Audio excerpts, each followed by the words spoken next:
सास का मायका प्रेम। रिद्धि की सास को हर वक्त अपने मायके का गाना गाने की आदत थी। अरे बस करना माँ, मामा का ये किस्सा तो 50 बार पहले भी सुना चुकी है। अरे हाँ, तो क्यों ना बताऊं। तेरे चाचा तो उस वक्त हाथ झाड़ कर खड़े हो गए थे। तब मामा ही था तेरा जो आगे आया और मदद की। देखो अब ठीक है ना, जो हो गया सो हो गया। क्यों एक बात को हमेशा गाती रहती हो। अब तो बहू घर आ गई है, उसे तो सबको मान कर चलना है ना, कि सिर्फ सास का मायका ही समझेगी वो। तभी वहाँ रिद्धि आ जाती है। माँ, आज मैं घर जा सकती हूँ? माँ को मेरी बहुत याद आ रही है। शादी के बाद एक बार भी नहीं गई। हाँ तो कौन जाता है। अरे मेरी शादी के बाद जब मैं बिदाई होकर आई, इतना बड़ा ससुराल मेरा, खाने वाले 10 लोग और बनाने वाली मैं सिर्फ एक। ऐसा लग रहा था जैसे सिर्फ खाना बनाने के लिए ही ब्याह किया है। वो तो मेरा भाई था, गांव से एक काम करने वाली चाची को भेज दिया जो मेरा हाथ पटाती थी, और उसको पैसा, खाना, कपड़ा, रहने के लिए कमरा, वो सब किससे दिया था? तुम्हारे भाई ने। ये मामला रोज का था। ससुर भी जब गुस्सा होते तो वो सारी बात कह देते जो उनके मन में इतने समय से चल रही थी। मेरा भाई, भाभी, भतीजा, भतीजी सब छुड़वा दिया। मैंने जीवन भर सिर्फ तुम्हारे परिवार वालों से निभाया, लेकिन अब भी चैन नहीं है तुमको। बहू के सामने सास को लगा कि उसकी बेइज्जती हो रही है। अब सुन बहू, अपने कमरे में जा, कहीं नहीं जाना मायके वायके। घर का काम कौन करेगा? पड़ोसन। बहू समझ जाती है मामला गर्म चल रहा है। कमरे में जाने में ही भलाई है। कमरे में क्या है? तुम्हारी माँ हर वक्त चिक चिक चिक चिक करती रहती है। कल ताई मिली थी तुम्हारी मुझे, लेकिन मजाल है सासू माँ की उन्होंने एक बुराई की हो, लेकिन सासू माँ हाँ, जब देखो तब ससुराल के लोगों की बुराई करती रहती है। बेचारे पापा जी कितना मिस करते हैं अपने घर वालों को। मेरा तो बड़ा मन करता है कि ताऊ जी, चाचा जी और सब मिलकर रहे, ना साथ रहे लेकिन आना जाना तो ठीक से रखे। हिंदुस्तान और पाकिस्तान एक हो सकता है, लेकिन चाचा और ताऊ के परिवार के साथ हम लोगों का मिलन ना जी ना, कभी नहीं हो सकता। ये बात है। देखिए मेरे साथ ना ज्यादा चैलेंज मत करिएगा। ऐसा कोई काम नहीं है जो मैं नहीं कर सकती। ससुर जी जो कि बहू की बात सुन रहे थे सामने आ जाते हैं। अरे बेटा, तू ये कर सकती है तो प्लीज मेरा परिवार किसी तरह मुझसे मिलवा दे। सारी जवानी तो मैंने किसी तरह काट ली, लेकिन जीवन के इस पड़ाव पर बहुत याद आती है मेरे परिवार की। हाँ हाँ पिताजी, आप चिंता मत करिए, बस मेरा साथ देते रहिए आप दोनों। फिर देखिए कैसे माँ जी भी ठीक हो जाएंगी और पूरा परिवार भी एक हो जाएगा। थोड़ी देर बाद बहू सामान लेकर घर से निकल रही होती है कि मना किया था ना तुझे मायके जाने के लिए, फिर क्यों जा रही है? बहू कुछ कहती इससे पहले ही बेटा बोलने लगता है। क्या है माँ, वो घर जा रही है।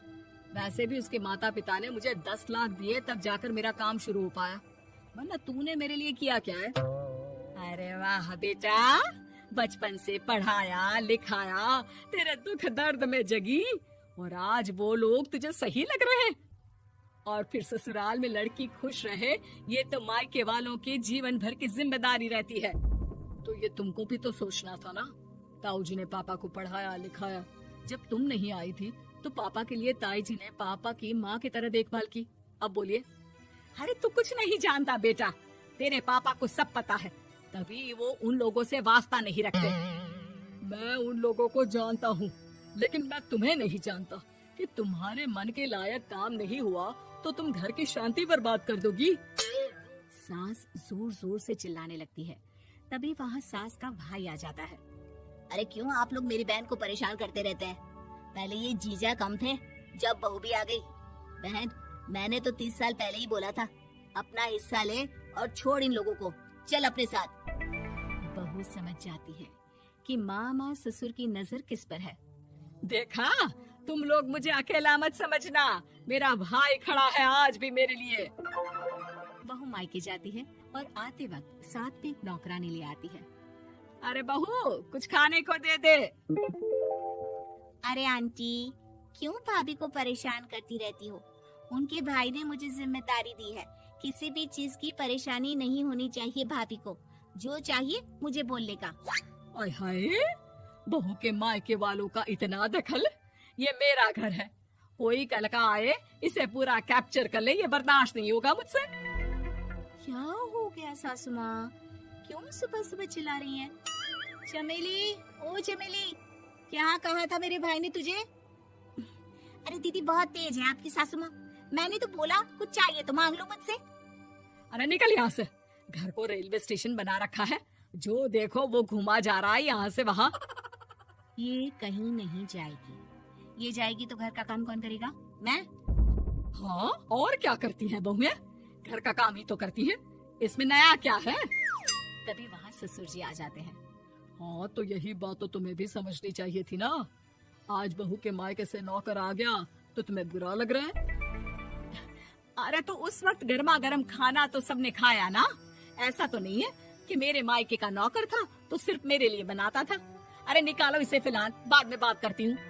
सास का गुस्सा जोर से नौकरानी पर फूटता है। तभी वहाँ बेटा सामान के साथ आकर खड़ा हो जाता है। चलो रिद्धि, तुम ठीक बोलती हो। मेरी माँ को तो हम लोगों की कोई फिक्र है ही नहीं, ये तो सारा दिन सिर्फ अपने बारे में सोचती है। और देखिए, मैं अब से कह रही हूँ कि अब से इस घर की तरफ आपको देखना भी नहीं है, नहीं आना आज के बाद इन लोगों से मिलने। हाँ हाँ, बस कभी कभी दिन में 2 बार मिलने आ जाओ। नहीं, बिल्कुल नहीं। ससुर झूठा नाटक करते हुए। मेरी बीवी ने मुझे मेरे ही परिवार से दूर कर दिया, आज बहू मेरा इकलौता बेटा दूर कर रही है। हाय, कैसे जीऊंगा मैं? वाह, वो भाई जो आपको बेटे की तरह मानता था, उन्हें छोड़ने में तो दुख नहीं हुआ। आज खुद का बेटा छोड़कर जा रहा है तो कैसे जीऊंगा? बड़े आए। अब सास समझ चुकी थी कि उससे गलती क्या हुई है। मुझे माफ कर दे बहू, अब मेरी समझ में आ गया कि अपनों से दूर कर बीवियां पति का भला नहीं बल्कि उन्हें जीवन में अकेला कर रही है। मुझे माफ कर दे, मैं अब सबसे माफी मांग लूंगी। ससुर जी दूर से बहू को थम्स अप दिखाते हैं।